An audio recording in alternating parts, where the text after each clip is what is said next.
trying to keep up. There were changes, and I'm trying to keep up with where we're at now. And I think we're now bringing up. I know. I was about to say that. Okay. All right. Alex, just come on up. Because every time I say anything, people are speaking over me. Michelle? No, just kidding. Come on up, Alex. Alex, you must speak to your... Okay, I was happy to be here 1 year later. Beautiful territory, beautiful people. And I wrote a poem called This is a Terrorist Act, and it went viral. And I brought a new chapbook. It's political poetry that I need to write new material.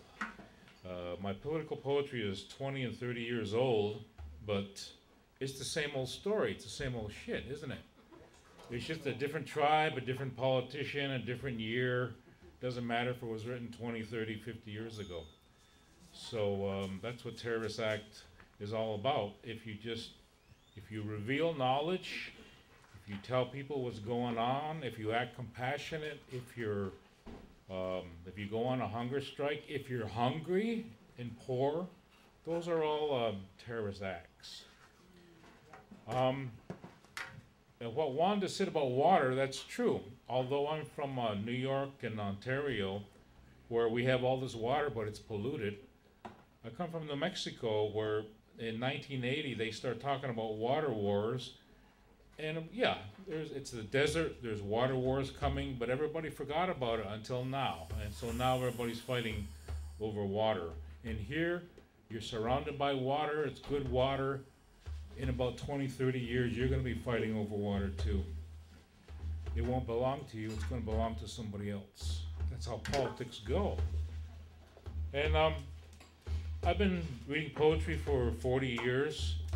A lot of political poetry, and then I just got, for the very reasons I told you, I stopped doing political poetry and I started doing sex poetry. Because that made me happy. Yeah. And so this is what Janet brought from New Mexico. Here I am. And we did a collaborative CD together called Got Your Back. It's been up for some awards. It's up for some Native American, the NAMIs. That's coming up for spoken word. And we do, it's a collaborative effort. We're both on there. We kind of invented this tag team erotic poetry. And if you think about it, why would you do any other kind of poetry? So we have some tag team erotic poetry on Got Your Back, as well as our political poetry. And we have some CDs up there. This is what is the fifth element? Among Indians, we had a band, and we thought it was we're going to name the band Earth, Wind, and Fry Bread. But what is the fifth element? What is the fifth element? What is the wavelength of air? What is the wavelength of water? What is the wavelength of fire? What is the wavelength of earth? Sound and language move in waves. Waves intersect, pile up, rebound, ricochet, in chaos theory. The butterfly effect is recognition of pattern. Pattern and chaos, form from randomness, sense from nonsense, logic from the illogical. In that moment, the butterfly effect repeats upon itself in an arc of perfection, movement and power, vibrating, shining, shimmering, this vibration possibly opening a door into other dimensions. Imagine human waves, waves of humanity, of energy, of life force, pyramid priests calling for the blood of the sun, for continuity in the heavens, and these were human sacrifices called the blood of the sun. When humans decided to stop feeding the priests the corn they grew, as well as the children, for ritual ceremony, when the people realized that the only relationship that mattered was that between human and seed and earth and sky, they left the priests to die upon the pyramids and taking their corn, their seed, they walked out upon these great migrations. 2,000 years later, imagine towers in the sky over Manhattan Island. A pyramid culture of power over people, over humanity. Imagine internal demolition, 100 stories failing, pancake effect, 30 seconds of free fall.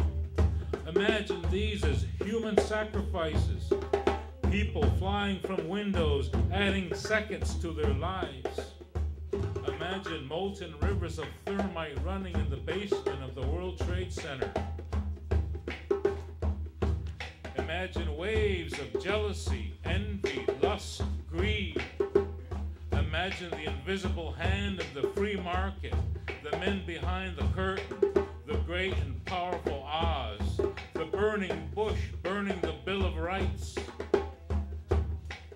In these times now, of idle no more, why are people angry at native people fighting for every small accommodation called our rights, and every acre left called territory? This anger they feel is the dispossession of their lives, the discovery that they have slowly given away their rights to pyramids, to powers that care nothing for them. Yet these so-called powers actually fear people. But they've caused the populace to instead fear everything and everyone, including themselves. For what is the war machine defending? The war machine isn't defending the people. It is defending empire. It is defending monopoly. It is defending corporate socialism and corporate welfare. It is defending wealth and resource extraction. Oil feeds the war machines, and fear feeds the entire apparatus. And fear and oil and weapons and drones and cameras and credit will create all the jobs we will ever need to last a few fast years. Just like the people flying from the windows of the World Trade Center added a few seconds to their terrified lives. Imagine all these waves and all this chaos theory heating on, beating on, and opening the doors to another dimension, to another consciousness, where fear is not an element, where all migrations end, where priests and pyramids are only memories, where the relationships between the humans and the seas and earth and sky matter again. Imagine us as waves of humanity, as light connected to light, all part of light. No longer individual sacrifices. We burn bright, long, beautiful arcs. What is the length of a human wave? What is the length of a human wave? Ooh.